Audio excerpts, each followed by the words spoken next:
Hey everybody, it is Bob Wieland and David McKinney from ImmanuelPracticum.com. And David and I were talking at a break about just some of the amazing work that Jesus has been doing in your life. Right. And as we mentioned in a previous video, we get to work together every week. That's right. David faithfully shows up via Skype. Thursday morning, 6 a.m. Thursday Pacific. morning. Isn't that amazing? Yeah. Dedicated and faithful. It's good every time, too, even though I'm a little sleepy sometimes. Yeah, that's right. That's So- okay. You're just working so hard at it. And Jesus is so good and always so Yes. faithful. Yeah. Why don't you talk a little bit about some of the things that we've worked on over the last couple of years have Yeah. really been foundational since Yes. the beginning for you. You're 35 that you turned this year. So 35 no, I'm kidding. Yes, of course you're kidding. Well, almost double that. No, not quite. No. Yeah, but So why don't you just start Sure. off by talking a little bit about the history. yeah. So as we've been here, at the this lake house, and there's been, Dr. Carl's asked us, and Pastor Patty's asked, what are some of the stories around, that you can be vulnerable around, or how Immanuel has worked in your life, or what are some of the stories around that? And I have stories, but I was really kind of hesitant to talk about some of the things that was on my heart. I was listening to everybody else, and of course, helping Bob over here, being doing some of these interviews and asking questions. But it began to kind of bubble up inside of me that I do have a story that I felt like was worth sharing about when we started talking about children. How Immanuel, cares about the little children. I began to feel my story bubble up, and so, and you say, well, what might that be? What is your story that you're wanting to talk I'll do the about? questioning Oh, you want around to do here, that? pal. Thanks, thank you so much. I don't want to lead. I don't want to lead you. What might that story be? Oh, good work. good question. That was very good. Very good question.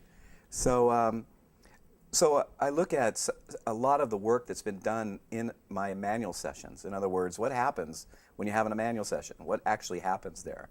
And so the only thing I know is that for me personally, I've had issues my entire life about things that I felt like I was coping with, like wanting attention, needing approval, feeling abandoned, feeling misunderstood, feeling invisible.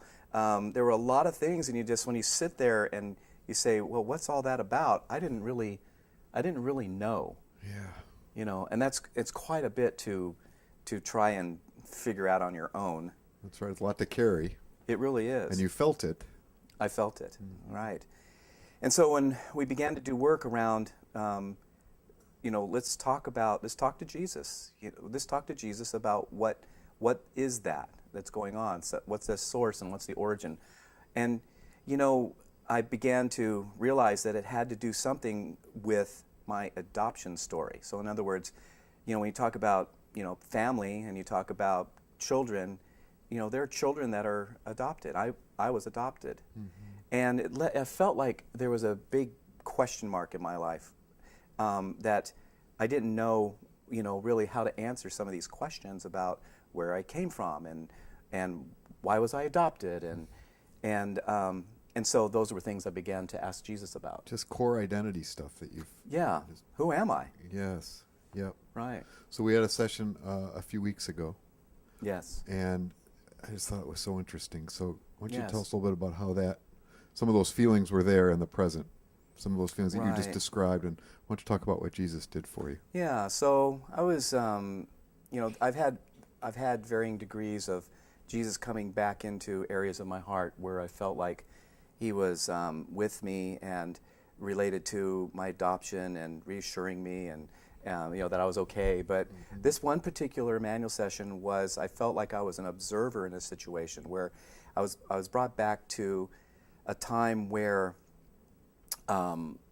my birth mother, who I've met since back in the 80s, who's a part of our family, she's Grandma Bev, she actually had gone to a church when she was pregnant with me, and I was taken back to, I was like in a what I thought was like a memory, but I would have been inside her tummy at that point, but it was like I was observing, and and so the issue was, wow, why am I here?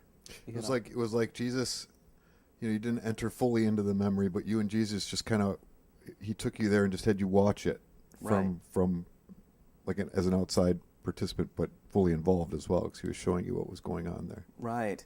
And I began to feel like that there were nuns there, and there was a priest there, and it felt like in that moment that I was like being consecrated, that she had come to the end of herself, that she was there with me in this this memory, and I asked, Jesus, where are you? Mm-hmm. And so it's really interesting, because when I said, Jesus, where are you? He shows up and he puts his hand on the priest's hand on her tummy, and I said, well, what do you want me to know? And he said, you are planned. Mm-hmm. And I can't tell you. I mean, I'm telling you, but it's but it's hard to describe, because you hear all your life that this was an unplanned pregnancy. Mm-hmm. Unplanned. I had so many things that came out and acting out. You hear about adopted children many times acting out, and from the time I was like 6 all the way through my life, I got in so much trouble about things. And it was like, but for him to go back into my into that time right then and say, you're planned, and I was able to agree with him, I'm planned. Mm-hmm. There is no such thing as an unplanned pregnancy. That's what it felt like to me. Mm-hmm. It felt so deep. It felt so deep that I could just say with Jesus, the one who planned me, the one who planned me. Yeah. It just like dealt with all this stuff inside that I felt like, you talk about attachment stuff. We learn in Immanuel about attachment. Well, that's the greatest attachment you could possibly have, is feel like you're a planned person. It's like, and that I was planned. That's right. And so I left that day, basically I felt like a brand new person. Mm-hmm. I felt like, oh my gosh, something inside switched, and I didn't feel some of the other feelings that I had. That's it right. just switched. So. And besides that, being the good, thorough fact checker that you are. Yes. So you took it another step.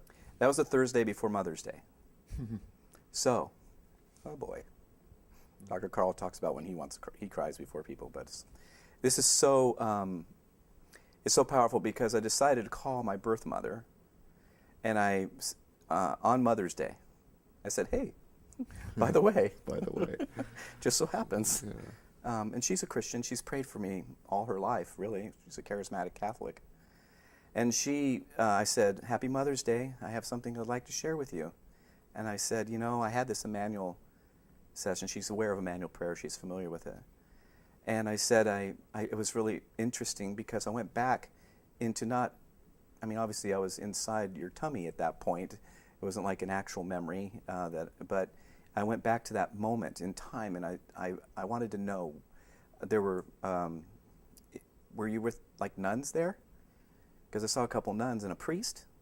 And she said, oh my goodness. She says, that's exactly what happened. And I went to work for the priest. So it was like a great Mother's Day gift to her. Yeah. And it was a completion of like, wow, is it real? Yeah, it's real.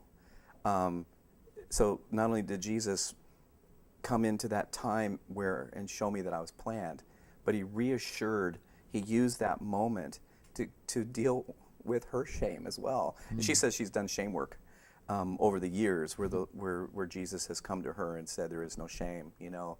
However, it was so reassuring for her to know that I knew that I was planned. So it's kind of set me on a whole new course. I feel, like they say, when I look for him, I find him. When I find him, he's glad to be with me, and he's the solution. It's like so many things that I had worked through my entire life because of feeling rejected or feeling alone or feeling these different things that I'd gone through, all went back to that moment, and I just felt like, bam. Yeah. A different switch. got switched, and I actually don't feel some of the things, those negative things got unhooked. And I think that's that's healing. Jesus, intimate with me, telling me that I was planned, just made all the difference in the world. Yeah. And so, and it's given me such great. I feel more confident. You know, like I don't have to prove anything. That was like I always felt I had to prove something. You know, but I don't feel like I have to prove anything anymore. Yeah.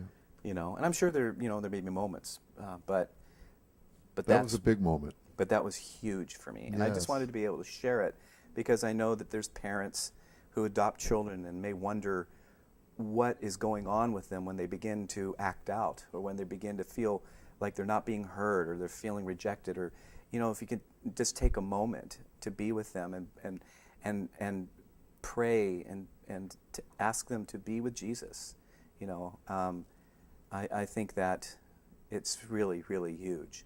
And for the adult adoptees who feel like there's something missing, and I think this is really big. So for you adult adoptees who've been wondering what is wrong, my entire life I feel like something's missing, I would really encourage you, go to Immanuel. Be with him. And he's the only one that your soul will accept for what you didn't get. So, it's really powerful. Really powerful. Thank you so much for sharing that, David. That's beautiful. And thank you all for joining us on ImmanuelPracticum.com. Yeah. That's just like I gotta sit for a minute. God bless you all.